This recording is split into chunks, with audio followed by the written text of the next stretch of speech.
G'day Battlers, and welcome to episode 59 of the G'day Battlers podcast, heading towards the end of 2025, when I believe that Debbie said this was going to be a Christmas episode with a special guest. It's not quite the Christmas episode, but we do have a special guest because we are joined by the Brisbane Regional Champion, g0ne1001. g0ne, how are you doing? Yep, great. Thanks for being here, Steve and Debbie. And yeah, this has been probably a bit delayed, I want to say. Not due to any one person's fault. Maybe a few. Maybe a few people. A few people. I was away straight after Brisbane Regionals, then Steve was away, and then everyone was unavailable for a bit. So this is a bit later than usual, but yeah, it's very It's all exciting to good. discuss. We're squeezing this in before Debbie goes away. Like, Yeah. it all fits right now. Yeah, this is apparently a rare moment that we're all on like home soil, so we'll take it, I guess. But yeah, obviously today the main thing to talk about is going to be Brisbane. We talked to g0ne back before the World Championships, in that sort of Road to Worlds lead up to the World Championships. But just for those that are only sort of tuning in now, the 2026 season has sort of been their start to the competitive series and all the rest. Do you just want to give like the brief re-intro of sort of like who you are in the broader sense? So basically, I've been in Australia. People probably call me one of the OG players. Like back with Valiant, Vish, and Rick Flareon in the very first, I think Melbourne or one of the first regionals in Australia. I was third place, and Rick was first, and Vish was second. And fun fact about that tournament, the only people I lost to was Vish and Rick. So that's a bit funny.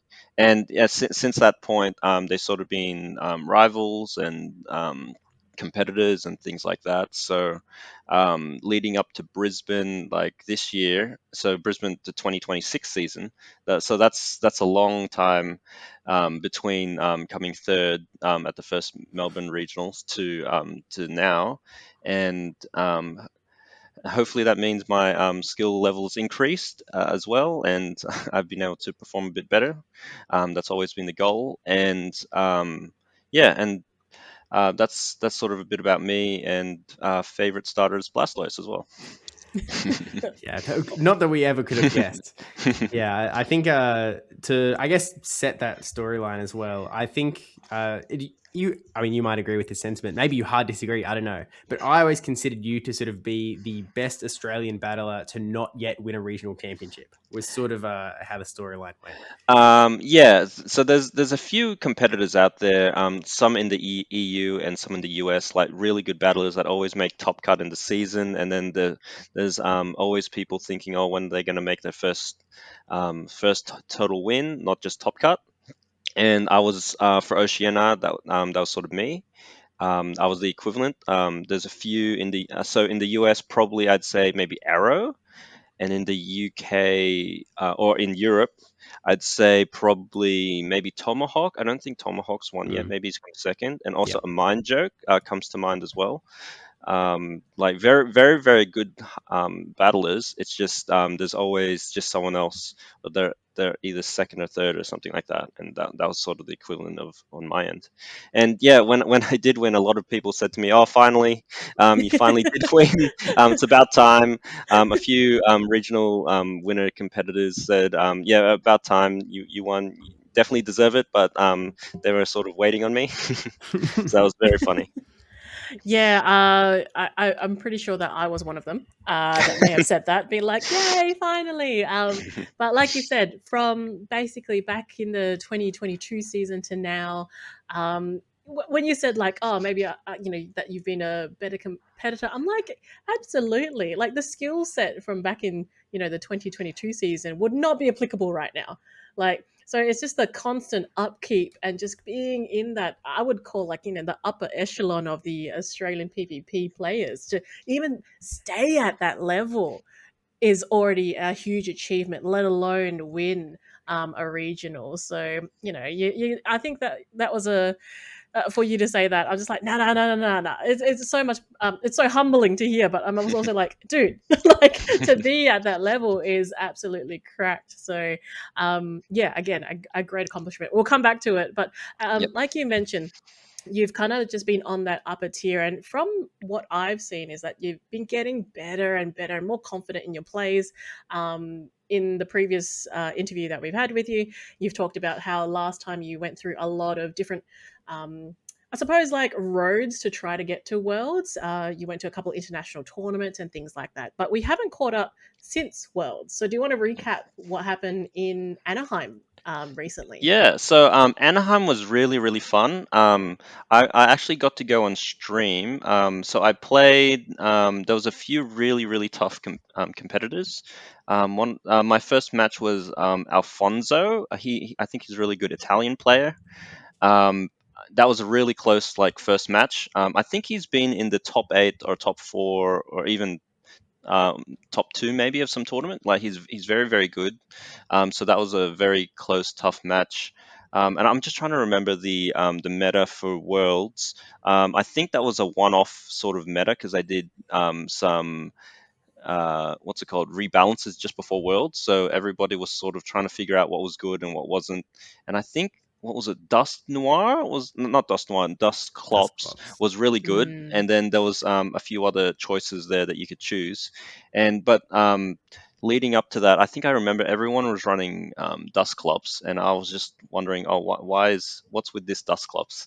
Why is it hanging around? But I did sort of have answers to it. My team back at Worlds was I had a Shadow Blastoise. I actually had 4 shadows. So I had Shadow Blastoise, my Corsola, which was actually traded to me by forgot the caster's name, an EU caster. Arceus Aurelius. That's it. So when we were at what was it, the previous IC, the New Orleans IC, I think he traded me a Corsola, and I didn't have one then, and it turned out to be really good, really high ranked. So I thought, okay, I have to use that in the tournament because it's one of the higher ranked Pokemon, but also it traded from an international player as well. It's got their name under there, and yeah, it's been really good. It was really good in the in Worlds meta. Besides one match, but we'll discuss that shortly. It was actually on stream, so you can kind of guess. But yeah, so my team was basically, I think I had double water, 2 grounds. So the 2 grounds I used was Shadow. Shadow Clod, not Clodsire, Shadow Quagsire, and also Shadow Gligar. Shadow Gligar because I was worried about Electrics. I think Dedenne was Mm. pretty annoying in that meta, and you didn't want to be weak to it at all. And hence the double ground. I also had a few bulky mons, Tinkaton and Galarian Corsola, and I specifically chose a Shadow Blastoise because I felt I needed that extra damage from Shadow Blastoise, which did help me. I think in the World's meta, I used Shadow Blastoise if almost every set, if and definitely almost every game. I think it was like really because I think it was just really safe for some reason. The meta there wasn't really much grass. I think it was just Credilli. And Shadow Hmm. Blastoise not really afraid, especially Acid Credilli. So Shadow Blast wasn't really afraid too much. So second round was against Sword Slash. I think it was first time in Worlds. So and his team was a little bit weak to mine. Just looking at it, so Lapras was really good back then, and Lapras, Gliscopod, and Galarian Moltres as well. So my Blastoise was really strong. Like I think generally into the meta, and if I just remember the World's meta, Blastoise was really really underrated for some reason. I think people were opting for more Lapras and maybe Gliscopod and a few other things like that, rather than Blastoise itself. And the reason I ran, besides being my favorite, I also had some success with it earlier in the season as well. In I think the Melbourne Hmm. the regionals just before, they love Jai actually. He didn't talk me into it, but he helped me get like sort of gain confidence. Like he gave me the idea, and then I just used it for a bit, and then he gave me confidence like running it in the tournament, and I had some pretty good success in the Melbourne one. So I thought, just run something I'm comfortable with for Worlds. And just in all the practice tournaments I remember leading up, Shadow Blastoise was very underrated by a lot of players, and I think the usage was very low as well. So, like mirror matches weren't a problem mainly because it was such a Lapras heavy meta, and Lapras against Blastoise, you prefer to be the Blastoise just because of the rollouts. And then game two against Camcoop. He's another really good player, I think. I think that was also his first time Worlds, and that was I think I remember that was a really close match, but it was very similar build to the one I played before. Um, so I think like double water with a ghost and Diggersby was very popular at that meta, and just that meant Blastoise was just very safe in general. Um, just going on to my stream match, so against Maxi P, so Maximilian P, I should say. So that was streamed, and um, I felt like my team was really good against into his, and my Shadow Blast was really safe. And I think, if I remember the games correctly, the game one, I think I won really, really well on stream. I was really confident with that first win. And I think I just had, it was either a lead advantage or maybe a switch advantage, something like that. And then I just held on to it and then just kept going. But then game two, I remember it was a really close loss because I think he had to do like an amazing catch, and he ended up doing the amazing catch. And then I think at the same time, maybe he undercharged something just to get extra energy, and then it didn't quite work out for me.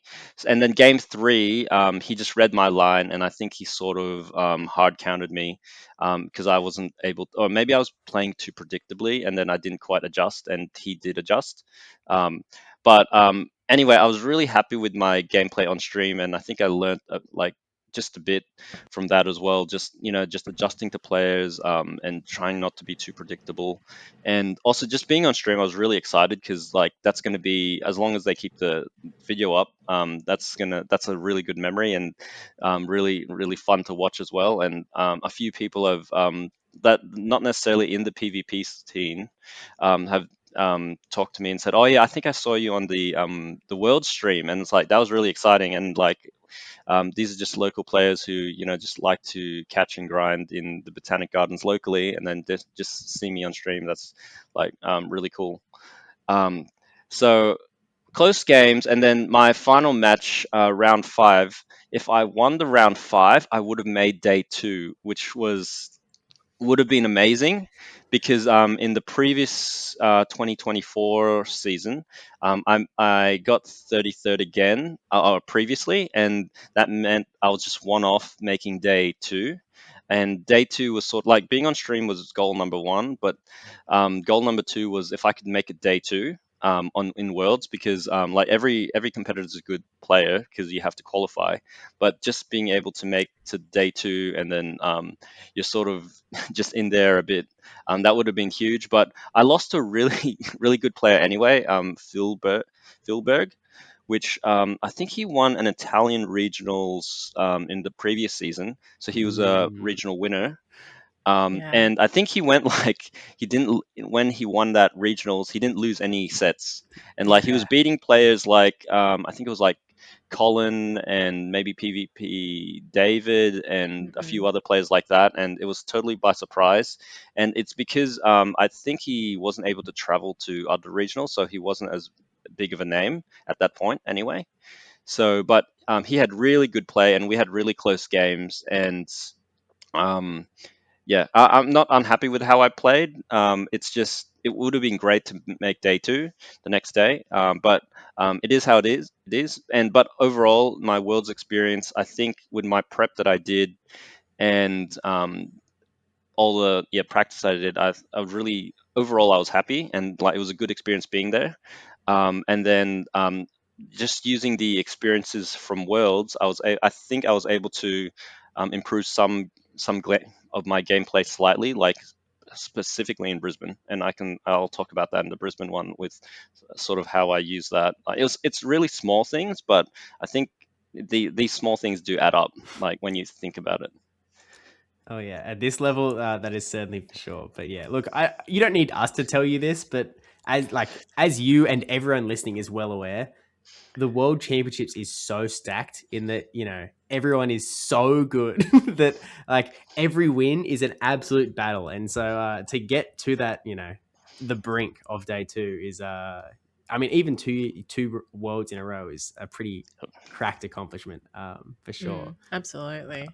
But certainly going down as well as one of the guys that can still do it, because there's not a lot of guys in Australia that are hitting those peaks at Worlds. But Yep. Oh, another thing I should mention, I think the only people that ran Shadow Blastoise at Worlds were Aussies, and I'm pretty sure I highly influenced them to run it. So check out this influencer. You know what? Arrow was running it as well, although not Shadow. Shadow might have been Aussie only. Yeah, yes. I think you might be right. Yeah, which is pretty sick to say the least. So I really do like the Shadow, but sometimes you do have to switch it up, and sometimes you do have to run the normal version, and that's what I did for the Brisbane. And yeah, there was a reason for that, but yeah, we can talk about Brisbane shortly. Yeah, I mean let's talk Brisbane. So obviously 2026 season, we have sort of I guess 4 events this season: Brisbane, Melbourne, and Sydney, as not in that order, as well as Auckland. Brisbane was the very first one. We had a pretty solid wait until November to actually get a tournament going. It's sort of at the end of this brand new meta. So usually we seem to have one at the very beginning of a meta, but this one was actually in a more established. What was the name of this season? We just Delightful Days. Tales of Transformation. Is that not? Oh, Tales of Transformation. Yes. You're right. Yeah.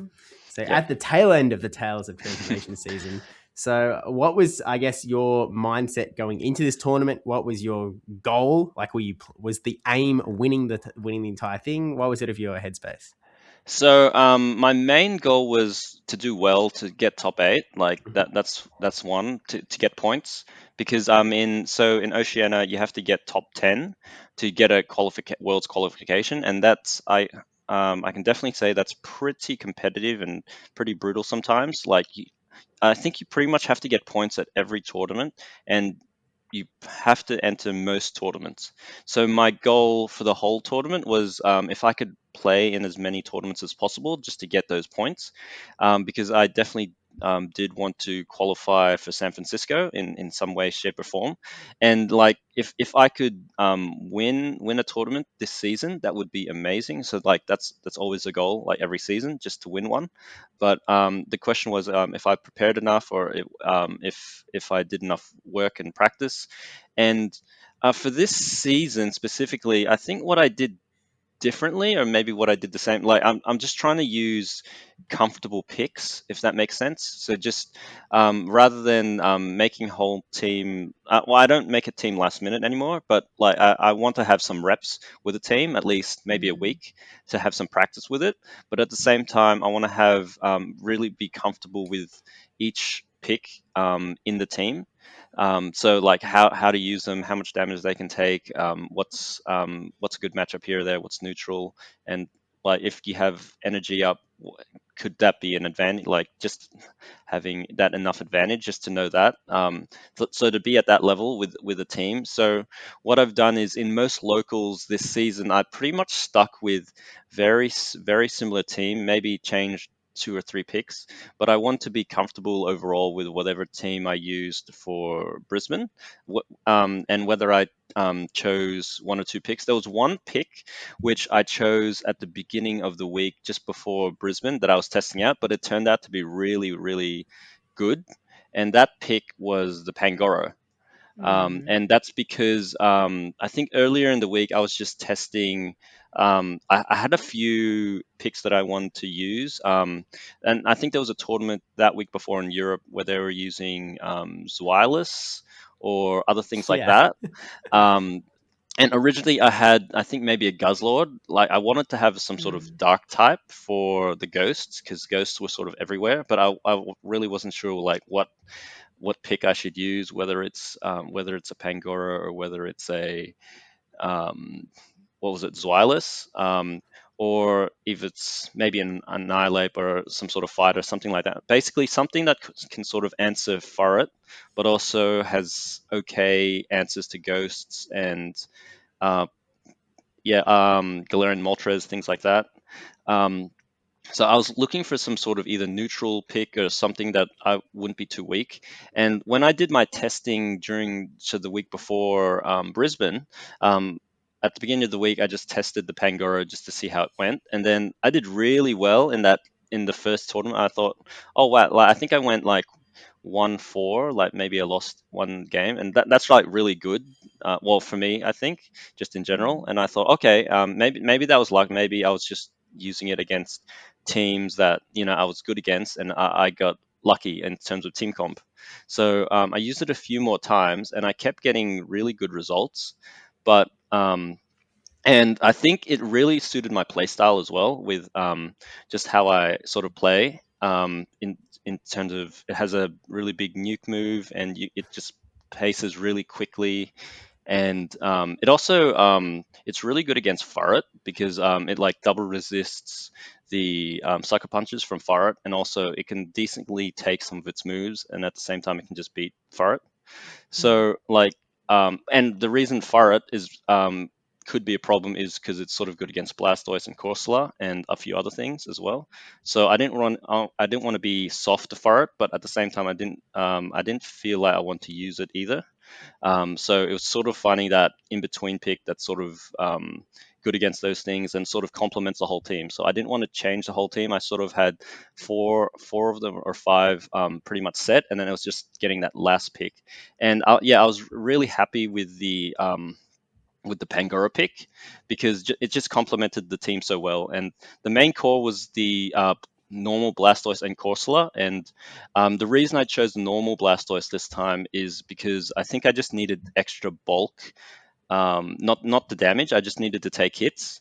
So I think I remember in the Worlds meta there was like Jump Bluff around and a few other things that takes, and I think Tinkaton, which Shadow Blastoise can two-shot a Tinkaton, but normal Blastoise can't, and it's a bit awkward trying to roll out down because it has maybe 10% health or 5% health, and you can't sort of roll out down. But with normal Blastoise, you can take hits, like quite a lot of, at least two hits from things normally, while Shadow Blastoise, you can only take one. And after you do a Skull Bash, it's really, really, really helpful. Like you have Skull Bash, and then you take even maybe three hits from some things, and that's really good. So it's sort of like a third shield, third or fourth shield, and so that's what I was sort of using it on my team, just to sort of take hits. And it was sort of still doing most of the things that the Shadow Blastoise could do. It's just in this meta, I think you just need a bit more bulk on the team, and most of the rest of my team, it was sort of frail. So like a Pangoro and Scizor, and also Talonflame, which I didn't actually use that much, but it was still needed for the team. But they're sort of more on the frailer side. But so having the normal Blastoise really, really helped with that. And just going through my matchups, one thing that I was afraid of actually going into the tournament was a mirror Pangoro. And in the first round, I actually did face DHJJ. I think he's from Singapore. And he came to Australia, and he was actually a really tough opponent for my first round. I didn't underestimate him at all because his team, I felt like he had a team comp advantage, or it was almost a mirror team, but he had that Florges and had potentially Diggersby, but actually, you probably can't really use Diggersby much, but the problem with his team is he also has the Pangoro, and it's really, really volatile when both of you have sort of that Mon, and we're both sort of soft to it. So I knew he was soft to it, and I knew I was soft to it. But because he had the Florges, he's less soft to it than me, if that makes sense. So I really need to play around that.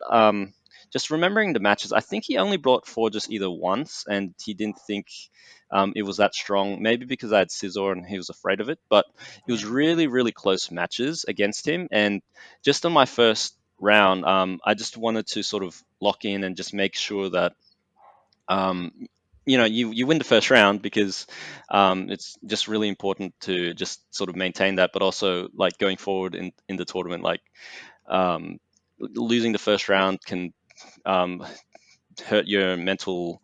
Yeah, it Um, can definitely if affect, like, the momentum getting into yes, the tournament. But before we get into the rest of the battles, let's just sure, go through the team.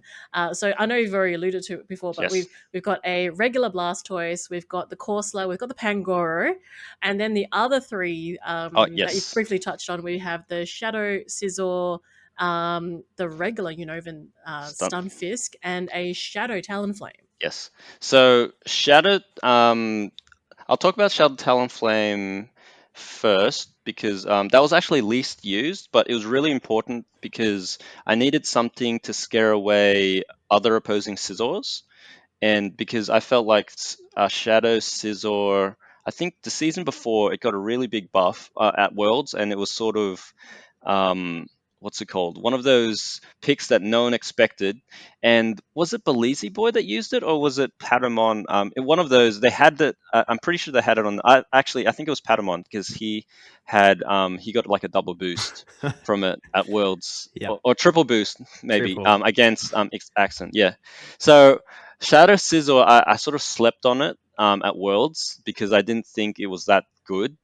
And so the whole team is sort of based around either trying to use my own Shadow Scizor, but also scare away their Shadow Scizor, because I don't want to like sort of be weak and get farmed down. And yeah, once it gets a boost and it say has shields and you don't have an answer to a Shadow Scizor, it can just sort of go off. And Mm. sort maybe spoilers to how I sort of go in the tournament later, but Shadow Sizzle, I felt like was really good. So just going back into the Talonflame, the reason for the Talonflame was to really scare off that Shadow Scizor. And also, I felt like it was the best flyer you could use to sort of scare it off because having the flying subtyping helped it against like Gastrodon and other grounds. And at times, it can help you against even electrics like the Dene if you have a boost or you get energy up and then you can get the flame charges off first. You can sort of if they're not careful, you can sort of win that match by sort of two shielding. Um, but so that's some of the options you can use with Shadow Talonflame, and just the extra damage it does, it's really good. And with my testing, it really helped, even against, say, I think other fighters or other fighters like Pangoro or Annihilate or even Furret and the Diggersby. It does really well against those things, which sort of, so the things that it does well against is things that Scizor sort of doesn't like. So it sort of complements that. Um, and I felt like in this meta, you sort of needed a flyer, and there was a few flyers I was thinking about, but I felt like Shadow Talonflame would have been the best flyer for my specific team. So that was the main Mhm. reason for Shadow Talonflame. The next one is Unova Stunfisk. So I felt like you did need to have at least one ground type on the team, and I wanted to be really strong against the Dene. So, another thing is I want to be strong against other flying types. So if I use the regular Gastrodon or Marowak as the ground, then I'd be sort of soft to flying types. And some flying types that were sort of annoying were um, Corviknight or Fearow or even Altaria, which and Galarian Moltres. And so I didn't want a ground that was sort of weak to flying type. And so that's why I sort of chose the Stunfisk. And it also does well against if I see opposing Talonflames as well. It's something I can sort of fight back against. And there wasn't really many grass in the meta. It was just sort of Credilli. So I thought it was sort of not safe, but with Stunfisk, it sort of can hold its own a little. Like you could do mud bombs and sort of neutral against Credilli. And another thing about Stunfisk is it could beat Scizor because because first it resists the bullet punches, and I think they have to get at least 2 moves onto you. So Scizor can sort of win if they 2 shield you, but if you sort of match their shields, then Stunfisk would win, and they can't bullet punch down in the normal sense unless they get a boost like really early on. So that's another reason for Stunfisk, and it was really just really quick and spammy. And it was another thing is a really hard counter to Dedenne. So sort of, I mean, Dedenne was sort of there, but it was just one of those things that you didn't want to be weak to. Mm-hmm. And there was a few water types around besides Gastrodon that you sort of did want to have that electric subtyping as well. So Like that's Blastoise. yeah. Yes. Yeah, there was actually a few Blastoise that I faced in the tournament, and which I think just having the Thunder Shock and the Discharge really sort of scared them away. Um, so that was the main thing. But I don't think I used Stunfisk too much in the tournament because there was a lot of sort of Gastrodon and Credilli and a few other things which made basically, I think from most of my games, I think I use Blastoise and Corsola, that core, together a lot. And they sort of, I don't know why, but it sort of just complements each other really well. They're both bulky, they both can take damage, but they also, well, Blastoise can output damage really quickly, and Corsola can just sponge damage easily. And I don't think there was really anything except maybe, say, Pangoro that sort of beats both, but not many people were sort of running that. Oh, and actually, Furret. That's not true. Furret sort of can beat both, but aside from that, as long as you're not weak into or double weak into it, Blastoise and Corsola was sort of really good together. And then I'd sort of pick a third, either maybe if it's Pangoro, if the team is sort of soft to Pangoro, or maybe Scizor, or maybe Stunfisk, something like that. So I mean, I'm giving my team building away, but I mean. It's a new season, so maybe things will sort of change up in this season. I don't spoilers, I don't think Blastoise has much play in this new season, but maybe we'll see. He's just telling people to not worry about Blastoise. Lucky for you, you don't technically have to worry too much about your performance for the rest of the season. The Worlds is locked in at the Yeah. best. Spoiler. Yeah, so So yeah, we've had so you briefed on DHJJ92's match where you went 2-1.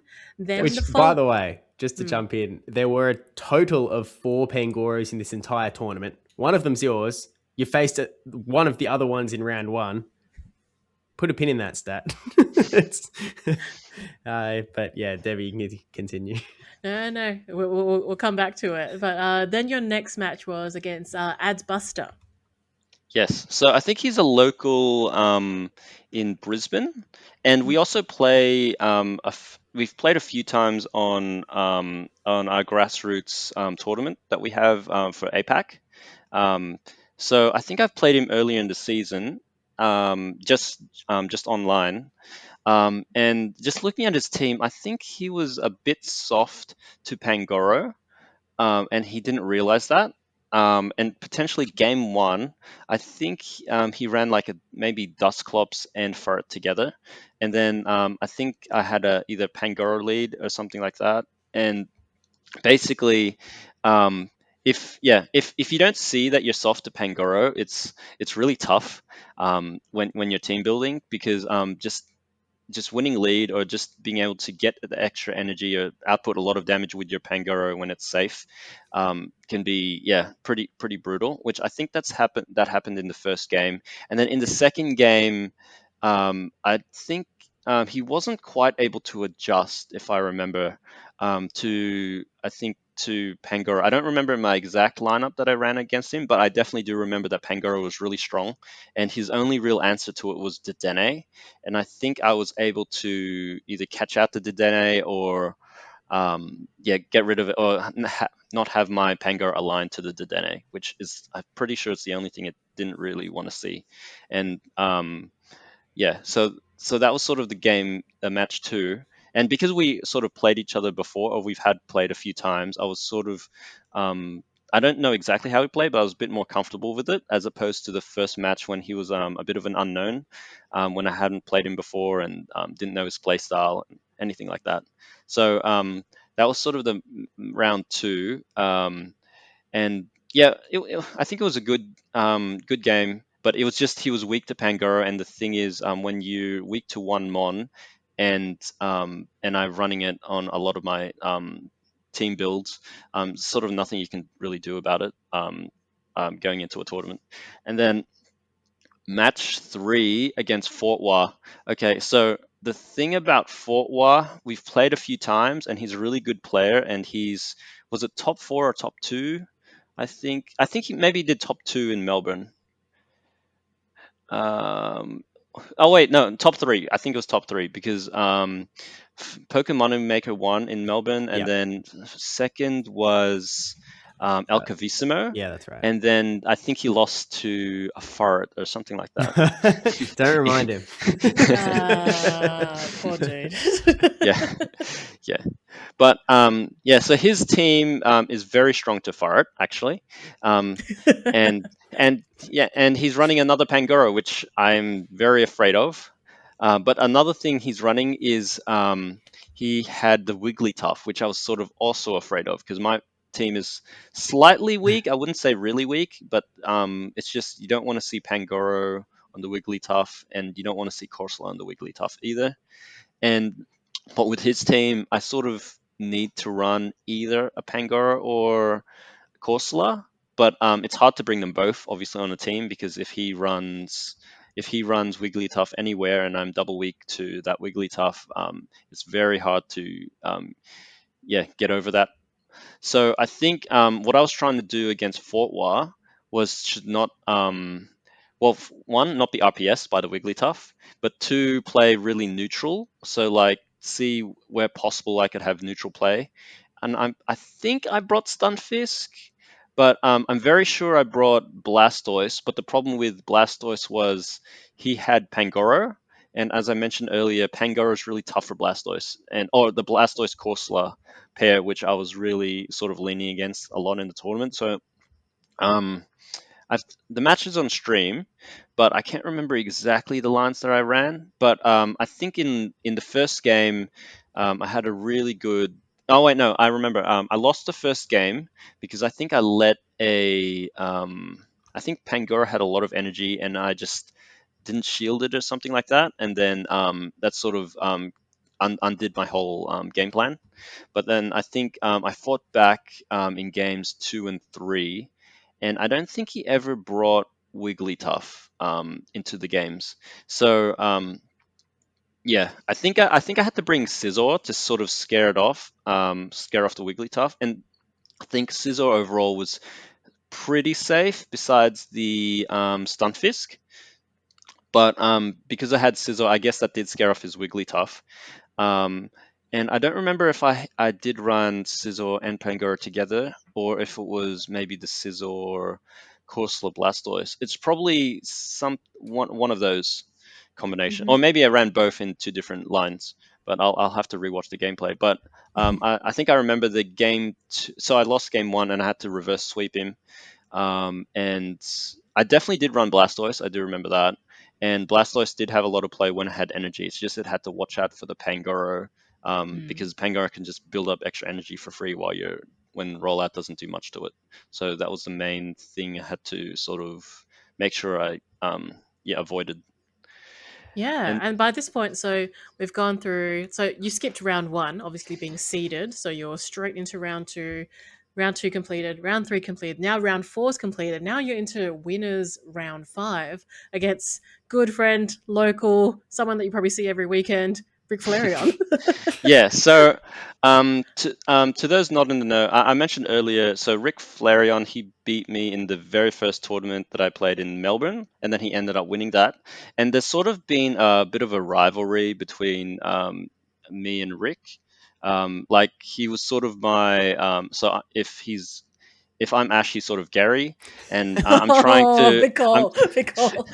and I'm trying to like just outplay him at some point, or overcome, or beat the as the protagonist, try to win against your rival for once, but then it takes a really really long time, and Wait, up wait, to wait, the wait, wait. Doesn't Gary yes. have the Blastoise? Yeah. Okay, so maybe I'm Gary and he's Ash, but then he would have to beat me all the time, which maybe he did. Maybe it's a bit of back and forth, but Back and forth, yeah. my record against Rick hasn't been very good. So in regional tournaments, I actually, before Brisbane regionals, I actually hadn't beaten him at all. So he always sort of one up me every single time in our tournaments, and um, I was basically, it was really big, like for us to play against each other. That's sort of normal, and we play, as Debbie mentioned, almost every week. If there's a locals, he'll always be up there, and then we have to play each other. But I think I've slowly been able to. I'm not saying get an edge, but be more comfortable. I'd say with the matches. That we have to play each other, because I remember earlier on I was always thinking, was he doing that? I can't beat him, or he either reads my lines or gets everything. He plays really, really well, and it sort of feels like you're up against a mirror, and how do you beat that mirror? And the mirror is just sort of slightly playing better, or it's just doing small things here and there, or they always get a catch, or it's always those things that it's like, oh, it's so frustrating, yet at the same time, it's a fun game and a sort of good rivalry. But when basically facing up against Rick, it was sort of a big thing for me because, well, first we were on stream, but also I felt like if I was able to beat Rick in this tournament, then I'd have a really good chance to make it to the end, because it's sort of signaling to me, personally to me, that my work is sort of paying off, and then I'm getting a bit more comfortable, and also that I'm able to get to a stage where it didn't matter what happened in the um, past records or things like that. Even though I hadn't beaten him in a tournament, um, official tournament, that maybe like each player you play, it doesn't matter who they are, you have a chance to beat them. And I was sort of on that. Maybe I might be on that level where I can finally beat this mirror person. And so going up, so the first, well, so that was my first thought. My second thought is, okay, how am I actually going to beat Rick?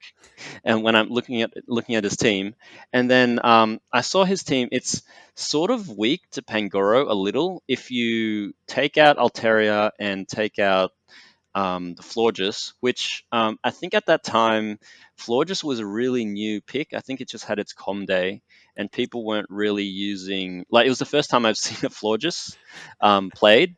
It might have been played the week before in EU somewhere, but they're always ahead of the curve in terms of picks. But I sort of didn't know how to play around it. I did a little, but I wasn't fully comfortable.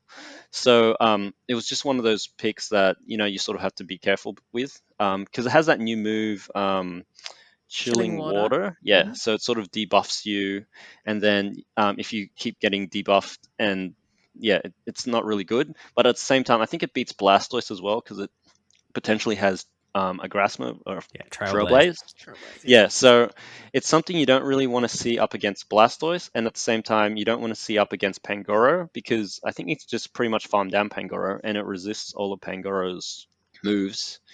Um, so Pangoro is good against most of his team, but not the Florges and not the Altaria.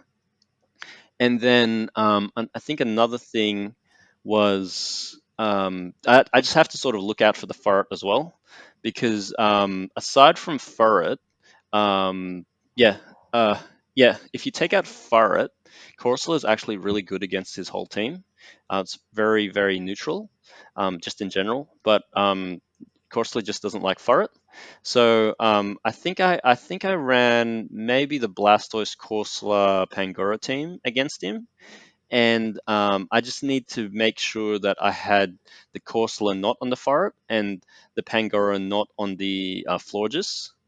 And I think I did have that in game one. I'm pretty sure he led either Florges or yeah, I think he led Florges into my Corsola. And the main thing about that was just by already not having Corsola on for it was really big.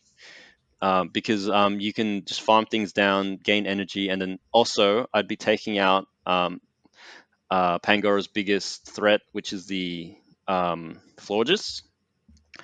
So I think in the game one, I got pretty lucky in the lead, and I think I chose, and I was able just to play that out pretty comfortably. Just basically, I RPS'd him, but in a neutral matchup, so it wasn't full RPS. It was just I got the neutral matches that I wanted. And then in game two, I think he ran the same thing back, but I think I changed my team order, and I think I had Pangoro on his floor just in the lead, and I think that was really tough. And when I have that, I don't think I can safe swap Corsola because he could have Ferret in the back, and I think he did. But I think the key thing for the game two, even though it looks like it's a 2-0, in the game two, I really had to play out of a bad lead. And I think I did so quite well. But one thing I had to do was I think I had to go shields down just to make sure I didn't have the Pangoro on the Florges. But then I think I had a lot of energy on my Pangoro. And if I remember correctly, he ran Altaria. And at some point in the game, I had to switch my zero shielded Pangoro into his Altaria, but I think I had to do that straight away because otherwise it would be useless in the game.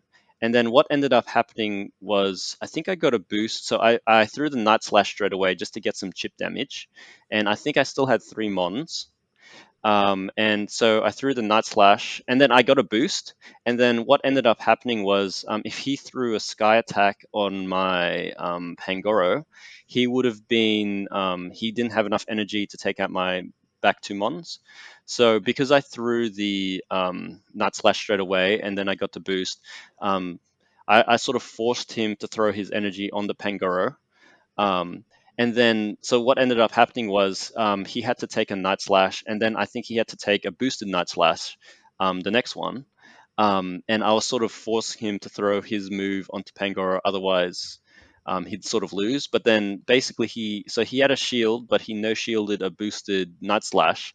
But then in the end, I think his Arteria got too low. And then I still had 2 Mons left after the Pangoro died. So yeah, so basically I had to comfortably switch into a bad matchup, shields down, and then I didn't need the boost. I just need to chip the Altaria slowly, and then get his energy wasted on the Pangoro. But if you look back, I think I sort of got lucky, but when I did the play, I sort of just had to do something with the Pangoro because eventually I would have had to switch into Altaria into Pangoro anyway. And if you do that with Altaria having energy up, so by energy up, I mean having a full Sky Attack as opposed to getting to a Sky Attack, basically that would make Pangoro useless.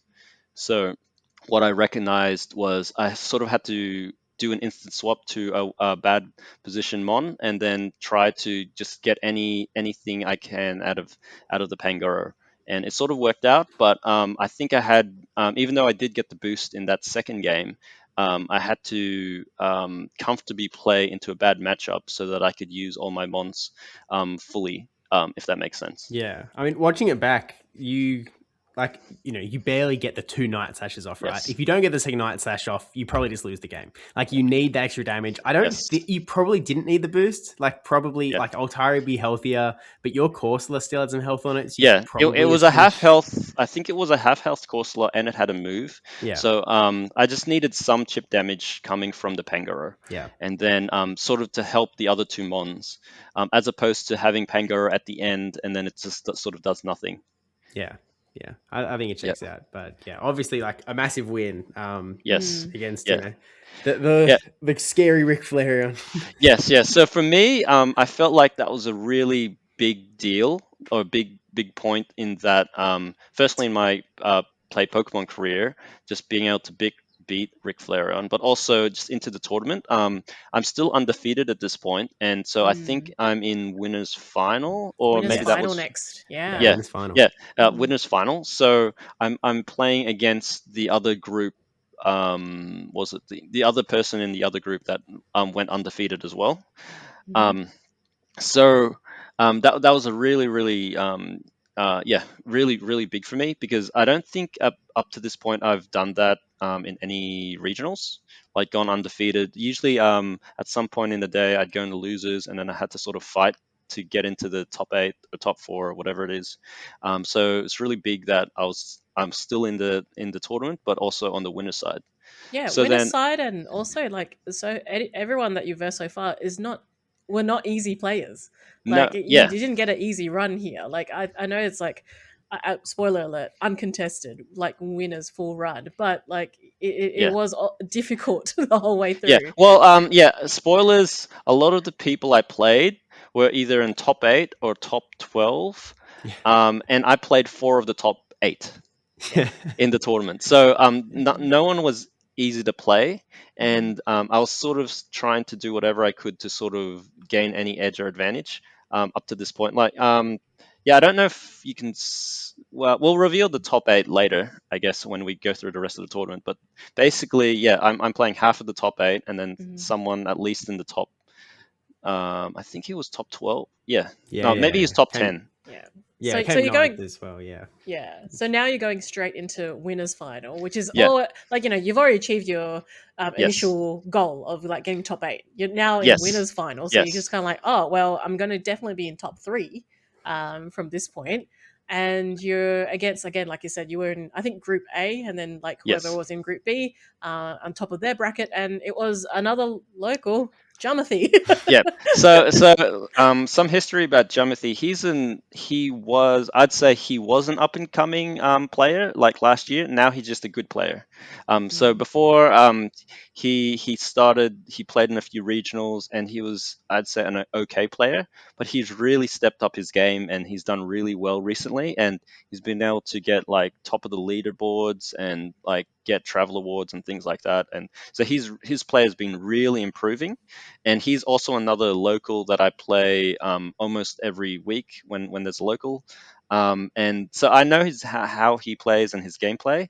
But another thing to note about his team is it's super weak to Pangoro, and it's just and there's sort of another rivalry between me and Jomothy. I'd say I'm on the more senior end of the Jomothy rivalry, and he's more of the junior end, because so I've been playing a bit longer than Jimothy, definitely in the play Pokemon sense, but just in tournaments. So whenever I match up against Jimothy, I think I sort of have some sort of advantage, like either Pokemon advantage or maybe team advantage. And because the most recent one we played in terms of a regional was the Melbourne one, and I ended up beating him in that one. Um, no spoilers for this tournament, but yeah. So there's sort of a rivalry between me and Jimothy, and he's sort of trying to sort of one up that rivalry that I sort of had with Rick. So um, he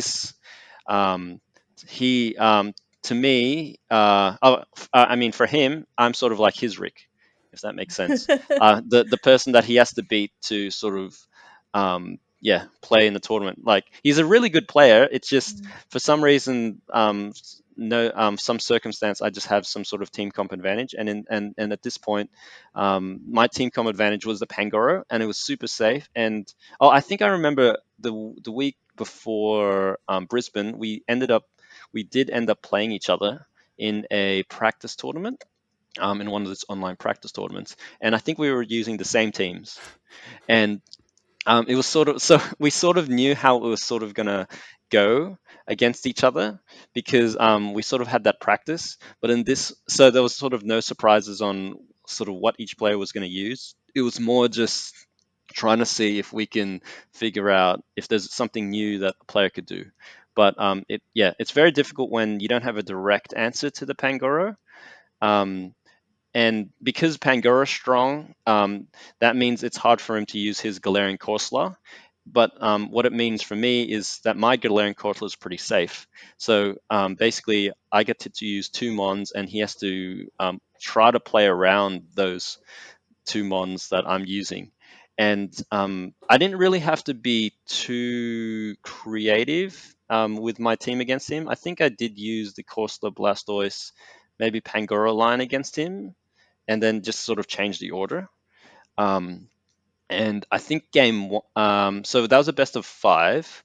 Game 1, my Pangoro was super unchecked, and I think, yeah, just having that in the lead, and I was able to throw close combats or whatever it was, and then that put him at a disadvantage. The game I lost, I think I remember he had the heavy fast move damage, so I think he had both Fortress and Gastrodon.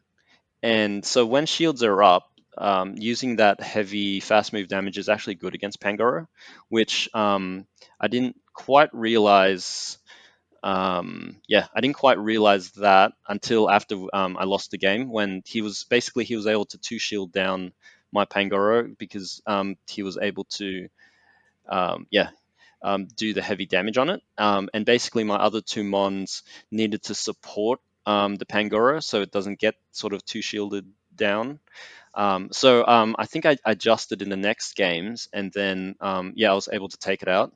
But that was something I noted for like in future games as well against other potential opponents. So I was able to win against Jimothy because I definitely had a team comp advantage, and then I definitely used that. But at the same time, it was very difficult for him, and he had to sort of come up with really good plays to Yeah, it to would beat have that. been a pretty massive upset if he was able to conquer your team. I think it was Yeah, pretty yeah. rough for It's him. also very mirror. Like two of the we're both running Blastoise and Corsola, but as I said earlier, Pangoro is good against those two things, so it's very difficult to sort of run beat a team that has that main counter. Yeah, but and with that, like you took the 3-1 win. You say Yeah. that you took this ahead to potentially future opponents. You've got guaranteed only one future opponent, and Yeah. I guess. At the time, I thought Jimothy might actually come back, and then I might have to play him again. So my thinking was, okay, if we have to replay again, how would I change my gameplay for that match? Because I potentially thought he might beat. Like he might come back into the grand finals, so that was my main thought. But then, yes, you're right. There was another one, and then someone else came from the losers round, and I had to play them. Yeah. And look, if Jamothy had a team comp disadvantage into you, I think it was 10 times worse going into his other opponent. There was Yeah. I don't know anyone that would put money on Jamothy's team over the team he would have had to face to Yeah. try and get back up to the grands. It's going to be Yeah. tricky. Yeah. To be fair, I did really consider running Annihilate as instead of the Pangoro. I think I mentioned that earlier, but I didn't want to run double Ghost just because of those Wigglytuff teams, but also I think either Furret or um, Firo, something like. Well, it's a bit Maybe weaker to that's not. Corsola as well, which Yeah, is yeah, kind of annoying. yeah, yeah. It's softer to Corsola, so I didn't want to be super super soft to Corsola. Hence why I felt like I had to run a different fighter. But yeah, from my testing, the Pangoro played really well into that current meta that was playing out. And then against Pokemon Moneymaker, okay, at this point it's guaranteed top 2, Top and that's two. basically the best I've done in a tournament. Top 2 and winners And as yeah, and on well. winner, yes, and I'm on winners side, winners and losers. So if I lose, I could technically have another round or another set to Yes. Bracket to reset. come back and play. Like if basically if I don't get comfortable with the first set and he finds a really good team comp against me, then it'd be very difficult. But and he's a really good player too, so I sort of had that cushion. But it would have what I wanted to do was it would have been great if I could just take it out straight away and then not have to go through that whole reset thing. And also you have to do a mental reset and all that as well. Like if you're down to that, and then you'd have to try to figure out a way back. So I'd sort of think on a bracket reset, I felt like I'd be at a disadvantage as opposed to because he'd have the momentum going in his favor. So I really didn't want the bracket reset as well. But in between each match, I really tried to just stay calm as possible and try to think of it one game at a time. And like when I saw I was playing him in the finals, I sort of had to come up with a team sort of strategy on how I play against him and what'd be good team comps. And the four Pokemon which I felt would have been good in some sort of combination was the Blastoise, Corsola, Pangoro, and Scizor. Those in some sort of combination because I felt like so the Corsola is good against his Annihilate Corsola or neutral against Corsola because they're the same, and then but it's good against the Gastrodon and also Credilli, and can do okay against Firo, like if you're throwing Paragems. So so Corsola was pretty safe. It's just I didn't want it to be on the Drapion, and it's really weird actually seeing a Drapion because it sort of fell off in this season. And Drapion's sort of a pick from last season, but somehow Pokemon Maker is still running it, and he was doing really well with it. With I don't know how, with all the Gastrodon and all the Mud Slappers and things. I don't know how he was running Shadow Drapion. I mean, hey, it was on someone's caster picks. Drapion is real, man. If you think about it, my logic was Credilli was really big in the Might and Mastery season. Galarian Corsola was sort of around back then as well, I think. And so it's Yes. kind of like we're just heading back to Might and Mastery, and Drapion was really good. So it's sort of like, well, you know what? There was Mud Slap back then. Yes. So that is true, but with my team, if I had Pangoro or Scizor on the Drapion, then I'd be fine. As long as I don't have them on that, as long as I don't have them on like the Annihilate, like they would be terrible. And also, you don't really want, yeah. And with Scizor, you don't really want it on the Gastrodon as well. I mentioned earlier with the fast move pressure from Jimothy, it's same thing applies with Pokemon Maker. So if I'm not careful, my Pangoro could get sort of fast move down if he really wanted to like two shield his Gastrodon, or yeah, two shield his Gastrodon against a Pangoro, and then I'd sort of have to I'd lose. It was a big thing against Pokemon Maker's team that I had the correct alignment. So he was definitely playing alignment based, while I was playing not to be in the wrong alignment, if that makes sense. So I'd have more neutral play, but he definitely has to have the right alignment on his side because he needs Drapion on the right Mons and he needs Annihilate not to be on the Corsola. So in game one, um, I can't remember the teams, but I remember I just lost, and it was really close. If I think I had to call a Night Slash or something like that on my either Blastoise or Scizor. I had to call one of those moves, and I just didn't call it, and he was able to get. I think he got his Drapion either on my Blastoise or my Scizor, but then yeah, I didn't call the right moves, but I had looking. I remember when I look back at the game, I had some winning calls. Like, you know, I definitely gave away a win. So I wasn't totally losing as I thought I was when I was in the game, and then so I'm one down, and then the next game, again, I think I had neutral game. I had neutral play, but then he was able to shuffle his Pokemon around and get the right alignment that he needed, and then he sort of won from that. So, and again, I think I had a winning out if I just saw it. I think it was calling a Crunch or a Aquatail, and then I didn't get to call either one. I think I shielded straight away, and then he was able to throw a Crunch, and then got me KO'd.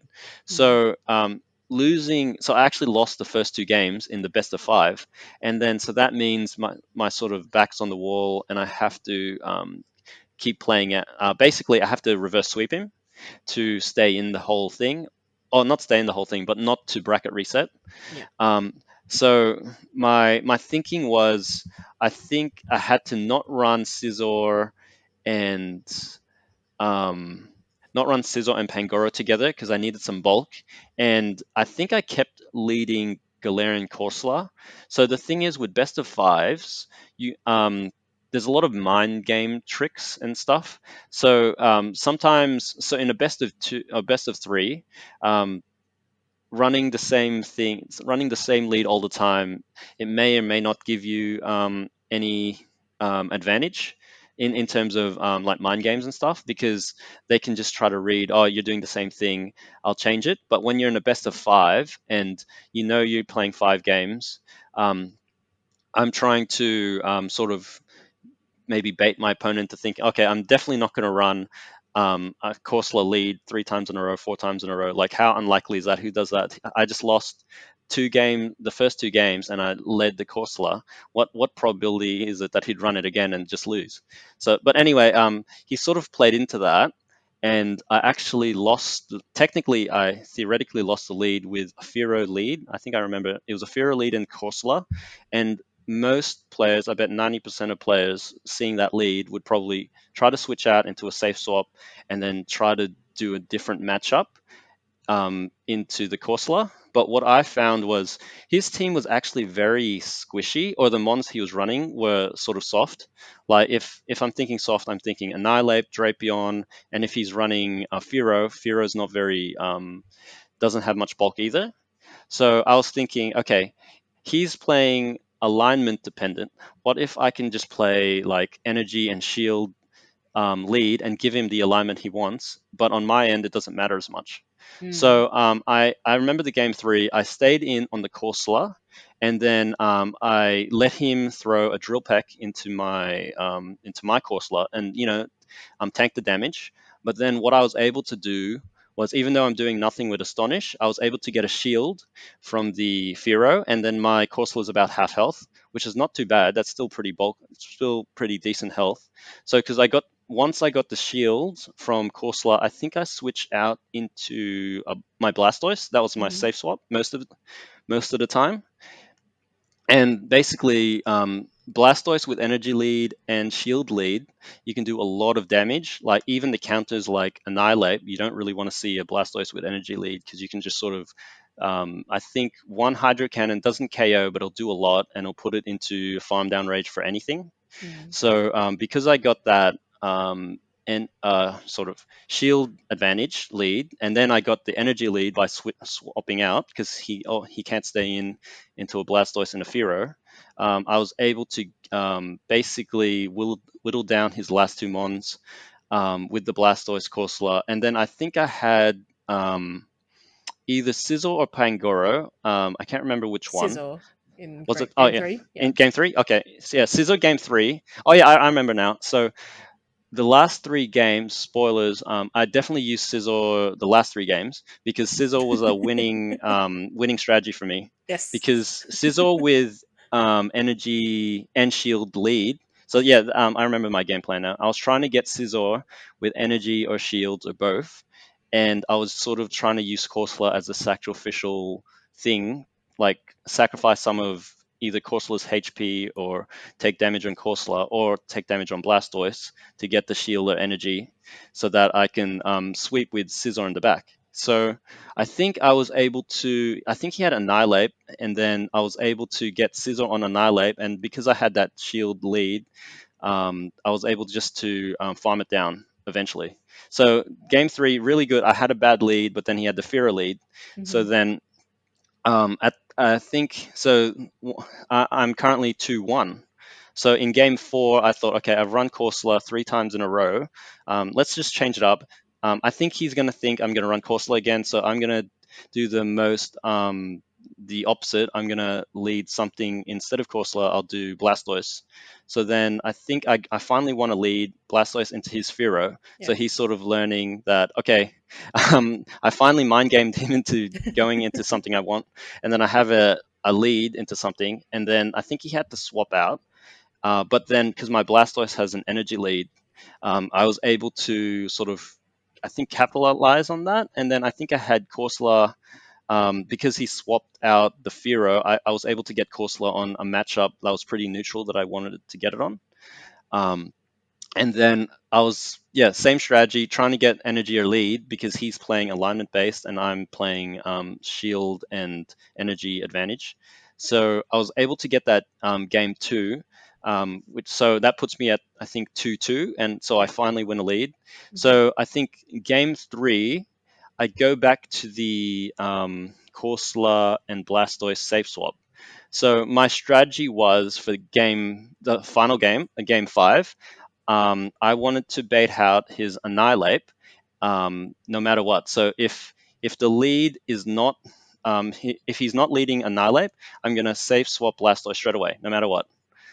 Because basically, if he swaps his Annihilate into my Blastoise, I can get rid of that, and that means I think my Scizor would be really safe in the back because his lineup is usually Annihilate plus Drapion plus, I think, Gastrodon or Fearow, something like that. He wasn't running Corsola at all because it wasn't safe for him because I had the Pangoro. And so that was one good thing about the Pangoro. It sort of scared people away into running their own Corsola. So I didn't have to worry about his Corsola. I don't think he brought it into any of his games, but the ones he was bringing was Annihilate, Drapion, which they're not too bulky. And so energy or shield advantage if I can do damage to them. And then he also had so in this particular game, I think he led Gastrodon, and I had my Corsola. So I have Corsola into Gastrodon, that's very neutral, right? But I insta swap into Blastoise straight away, and then people are thinking, "Oh, why is he doing that? That's such a weird play." That But was definitely what we were thinking in the crowd, yeah, going like, me and Agent Magikarp was like, why did you do that for? Did you just throw? yeah. So I really, really wanted to bait his Annihilate because basically, if I get his Annihilate onto Blastoise, it'll guarantee that I'll win. I'll get at least a shield because if he'll be energy behind, and then if I could throw Hydro Cannon at it, it'll either get it really low, and then I can farm it down with my Corsola. What ended up happening was he actually stayed into his Gastrodon into my Blastoise. So although I'm technically energy behind, Blastoise still wins that unless he shields. So he either gives me switch advantage or I get shield advantage because he didn't swap to get the alignment.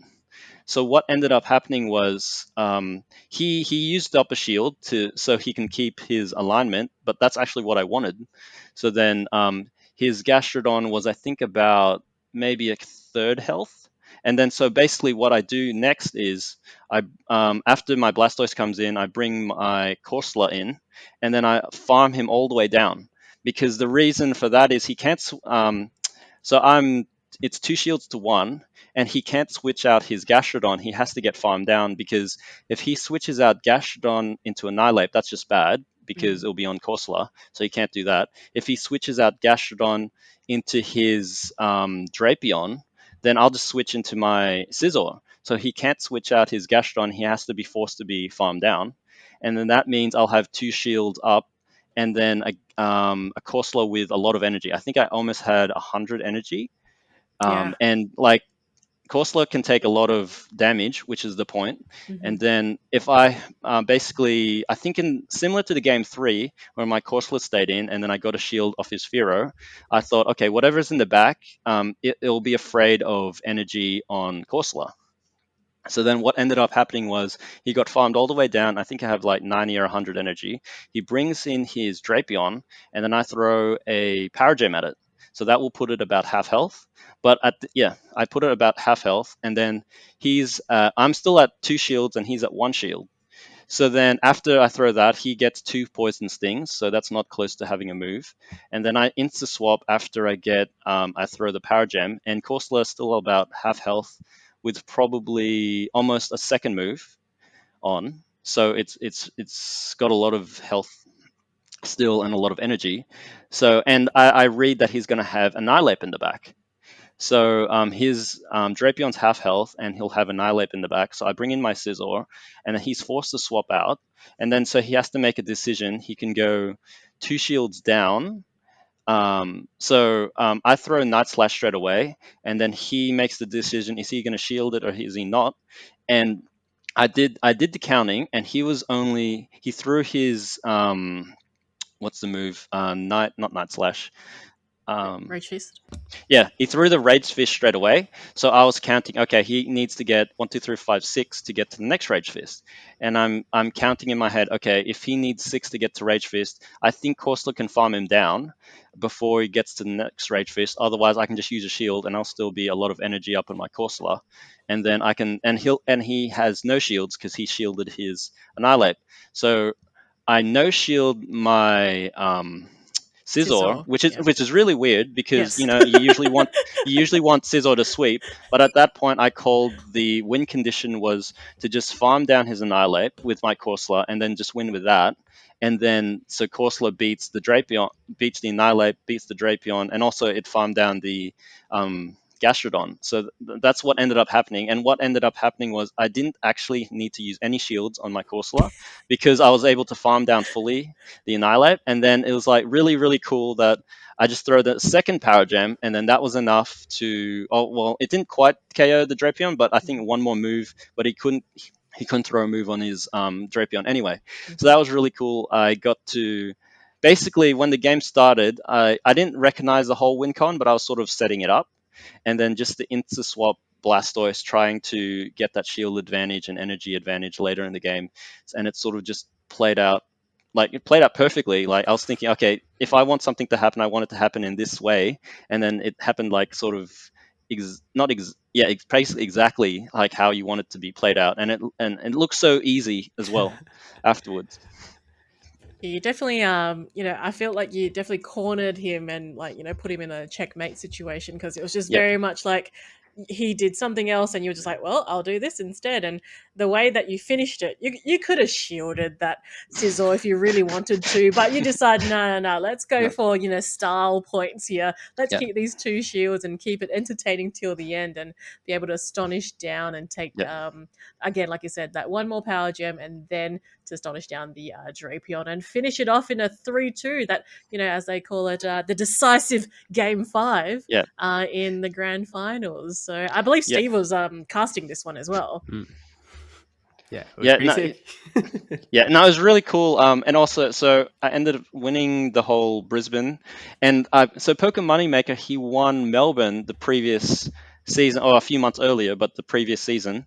And so I think his average is second, first, and second now. So I think he got third in Perth. oh, I think third. so. Okay, well Mhm. his average is basically second. Yeah. So Yep. he either gets a Yep. first or a second or a third, and he's doing like really, really well. Mhm. And then so Jimothy he came third. Uh-huh. Rick came fourth, Yes. which is crazy. And then I think Fort Worth got I think Ninth. top 10. I'm pretty sure. Oh, Yeah. ninth or 10th. Yeah. Mhm. So Yeah. Fort Worth played really well. I think Adsbuster got points. Maybe he got top 16. And Ma- DHJJ was no, top 8 DA. as well. Yeah, he was top 8. So basically, when people say Australian tournaments, oh, that's so easy.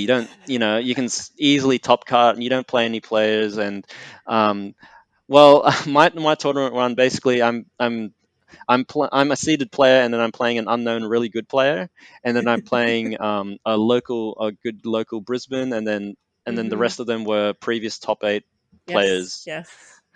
So yeah, I'm really really really happy with this whole Brisbane tournament, Mm. and yeah, basically just being comfortable with the team and being comfortable with the picks. I think that was the main goal. Like being able to do that play I did at the final, like my final play. I don't think I would have been able to do that type of play if I was just sort of new to the team, or if I didn't feel comfortable doing Yeah. like an insta safe swap or figuring out what the team core or synergies and things were. So I think that's definitely a key takeaway for me, and sort of um, just being on another level as opposed to okay, you just know the matchups. This is neutral, you win this. But there's also I feel like there's another higher level, like you know that okay, I can sack this mon and no shield this, and then put everything on something else type type of play. And I think that's if you want to get to top 8 or even win tournaments, I think that's where you sort of need to be at. Yeah, was going to sort of ask if there was sort of advice or takeaway, but I suppose that is it. That's Yes. Yeah. just Basically, encapsulating. just run something that you're comfortable with. Yeah. If even if everyone says, okay, that's not going to work, don't run this or that. If you're comfortable with it. I remember the Melbourne tournament where El Cavisno ran double incinerate, and then everybody was basically saying, "Oh, you can't run double incinerate; that doesn't work." Like Shadow Typhlosion and Shadow Talonflame, or was it a regular Talonflame? Can't remember. Something like that. It was something really, really crazy, and then he just made it work. And Did. then even there's really top players like Day Love Jar. He's running Alola Ninetales, and it's actually probably not as spicy anymore because of the inadequates win. But like people would just run their favorite picks and what they're comfortable with, and Mhm. somehow like a player like inadequates, he runs a Giratina and just wins a whole tournament. And just whatever you run, run something you're comfortable with and just have fun with it, and then that's probably the most important thing, because I've run teams in the past where last minute I would change something because I'm like, oh, this is the meta, and I just have to run this meta team, and everyone's saying to run this team, and then all of a sudden I don't know the strategies with the team, or I don't know how much damage you take or how much you output or whatever, and then you just and someone else is running the same team, but they're just better at it than you, and you should have just run. And then I'm thinking to myself, oh, I should just run my favorite picks, and then I'm just more comfortable with that. So, Yeah. just the whole season, just leading up to it as well, I was just running comfortable picks and things that you Hmm. want to run and know how to play, and that I think that's. I don't think in this meta there's a perfect team that beats every team anymore. I think we're past that stage where you run some sort of meta cham, and you run a stunt Galarian Stunfisk, and then Mhm. was it a Superior or something like that, and then that everybody has to run the same 4 or 5 picks. I Mhm. think we're at a stage in the meta where you can be a bit more flexible, and it's a bit more balanced with a lot of Pokemon. Like there's a few really strong picks that if you have it, definitely run it. Mhm. Like say a Galarian Corsola, or say a Tinkaton in the past, or even Galarian Moltres. But aside from that, um, most things which are just common out there in the game, you can probably put a team together, and as long as you're comfortable with it, you can do well.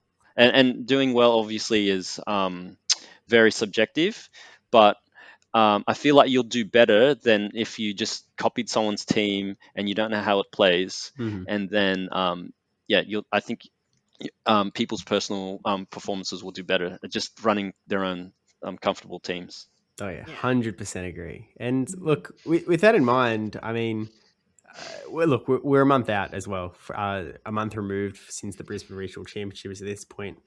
How does it feel? How has it felt to be walking around as now finally a regional champion?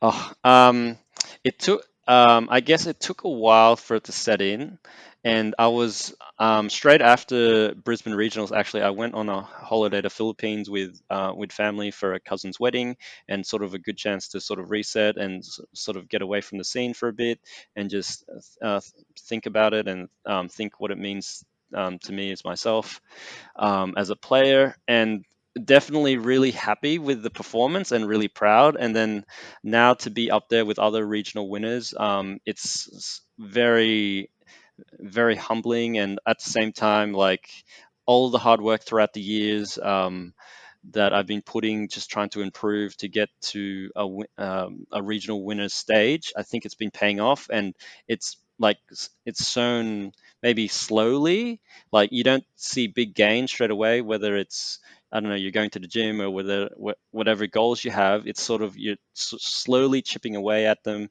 and then you see it in when you play in locals, or when you play in obviously in regionals, and when you play other players that you think are rivals, or you think they're better than you, and it just comes out from the little things.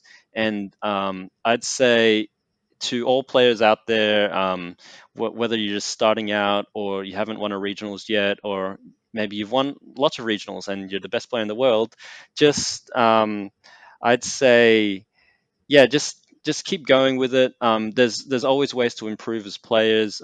Even if you're the best player out there, a new meta will come up, and then all of a sudden you have to rethink your old strategies, and you have to stay up to date. So it's all about like you always have to put in work before tournaments, and everybody has to. And if you're willing to, you can definitely. I think everybody has the chance to be up there as a regional winner, definitely top eights. And yeah, it's just really cool to be a part of sort of that group. And I'm hoping maybe this isn't the only regional win I'll have. Maybe there can be more in the future. And I definitely do. I mean, fingers crossed in the future, an IC win or IC top cut would be Oh, hello. amazing. All But right. Alrighty. that's definitely in the goals. But another regional win would be really. I think I want to try to get another regional win. Yeah, well, Right that's a now. really good segue because I guess the question now is like, what is the plan for here for the 2026 season? Because there's no longer the need to farm up points. Obviously, there's still benefit in getting points because they can go towards travel awards to attend ICs. Again, not that you need points from ICs, but it's all experience. It's all Yes. there's prize money, of course, as well. So, what is the plan for the rest of 2026? So short term, I'm going to the Auckland regionals in January. That's already been planned. I didn't know if I was going to win Brisbane or not before I planned that. But I definitely wanted the original plan for the beginning of the season was to go to as many local I say Australia tournaments or OC tournaments as possible, Oceania tournaments, because to get those regional points, and then that was to qualify for San Francisco because I had such a good time going to the Anaheim one. I want to definitely go back to the San Francisco. So since the San Francisco one has been locked in, and I've already planned the Auckland one, so that would be good. My plan there, maybe hopefully just a top cut. If I could win it, that'd be amazing. But just fingers crossed for a top cut, and like it's sort of a new meta. Um, the next one after that is Sydney, which is I think it's in February. February. 2 weeks after. So I'm definitely going to the Sydney one because I'd hope so. that is definitely that is the local one. And actually, it would be really great if I could win or get really high at the Sydney regionals. Like it'd be great to win like your local regionals basically, because so the last Sydney regionals was I think in 2023. Yep. And so that was a while ago.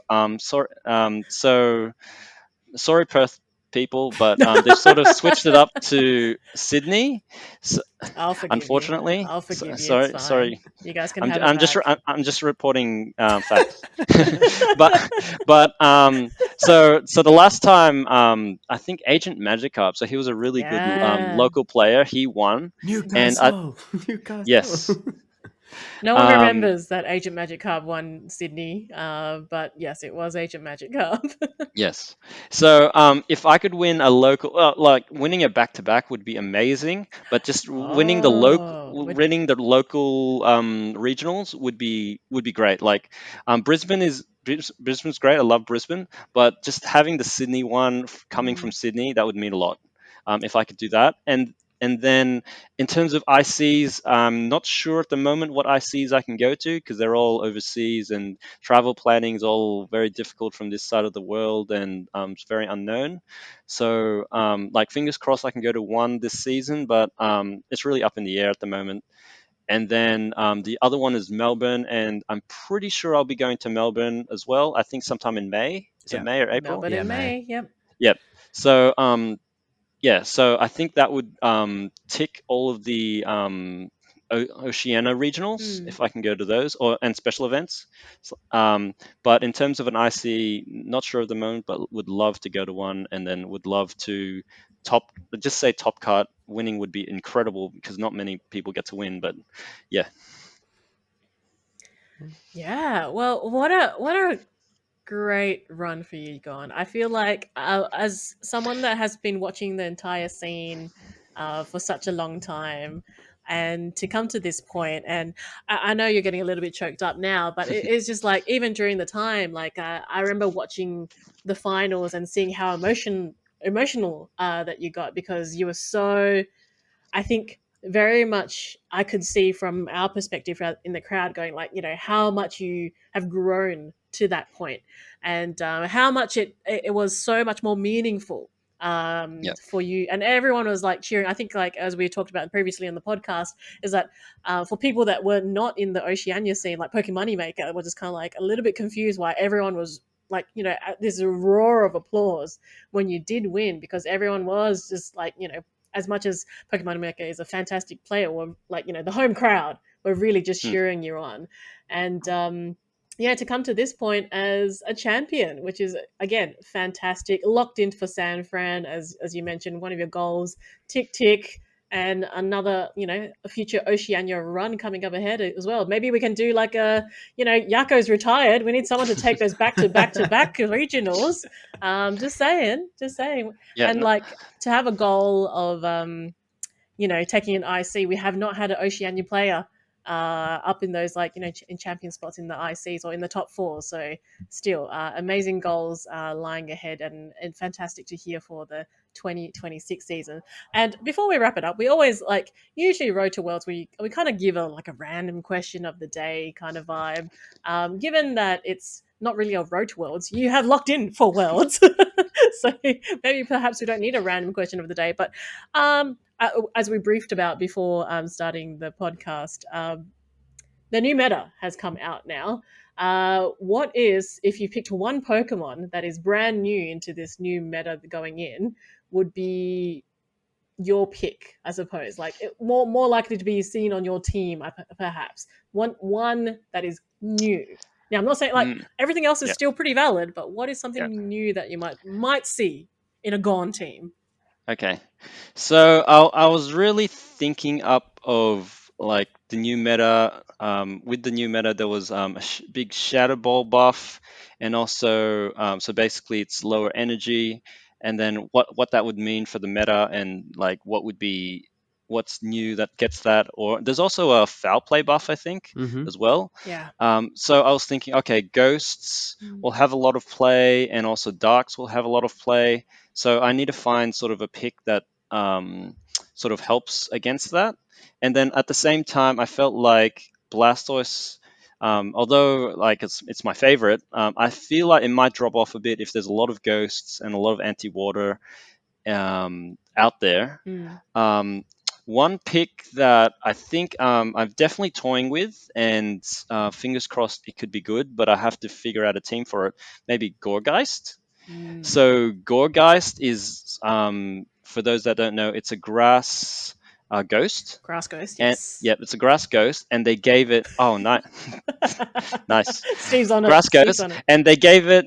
So it's got the Shadow Ball buff, which is Yes. amazing, Yeah. and then it also has Seed Bomb, Yes. and another move that they gave it is Incinerate. Incinerate. So the thing about Gorgeist, it totally walls Blastoise, and somehow it has a fire move but it could still beat Blastoise, which is crazy.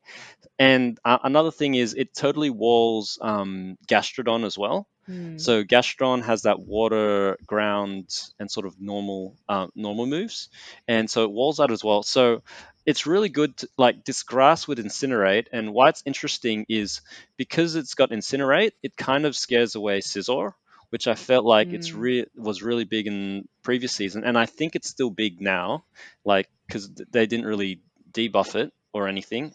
You sort of have to play around it. So it'd be really cool to have this grass with probably the best fire move in the game, Yeah. and then it's just destroying these steel types, and also can do decent damage against grounds and water and things. So I think maybe I haven't figured out a team for it yet, but you might see me the Gore guy somewhere. Yeah. But Testing it out in some practice matches yes. as well. Steve, do you have a one Pokemon to potentially see on your future teams in the new Did meta? Wyoming get buffed? No, I believe No. it's Dedenne status now. That's true. Thanks, Ovto. Yeah, to be honest with you, I'm just not plugged into the new meta yet. Mhm. I only got back home like I don't know, 2 days ago, something like Yeah. that. So I haven't had the chance to plug back in yet. Right. Gorgeous. My actual take is that the meta is going to look pretty similar. Mm-mm. Is what it seems like at this stage. But hey, maybe Gorgeous could be real. Yeah. Depends how the meta shapes out. We won't actually have any official championship series tournaments until like halfway through January. So we've got over a month break at this point. So Yeah, to we've test got it some out. time for the meta to settle out, see what happens. Eventually, the practice tournaments will pick back up, and we'll see how things go for Auckland at the end of January, which should be pretty cool because all three of us are going, so it should be a good time. Yay. Hey. We're heading over. Well, I'm heading a very long way over, but we're heading over. Yeah, I mean, Excellent. go and have it a little easier. Yeah, my regional got cancelled. Did you hear? All right, G0ne, thank you so much for your time today. Now, before we wrap it up, how do people find you? How do people follow your journey? You can follow me on Twitter or X, g0ne1001, and if you play in any practice tournaments or anything like that, I'm usually in all those on Discord as well. But my main point of contact is that on Twitter or X. Yeah, and usually a Steve question, but like, would we expect anything from you from like live streams or like future coaching or anything along those lines? Oh, in terms of coaching, not yet, nothing in the works. I would definitely, right now, if you're looking for coaching, I would definitely recommend They Love Jai or Avrip. I think they're really good.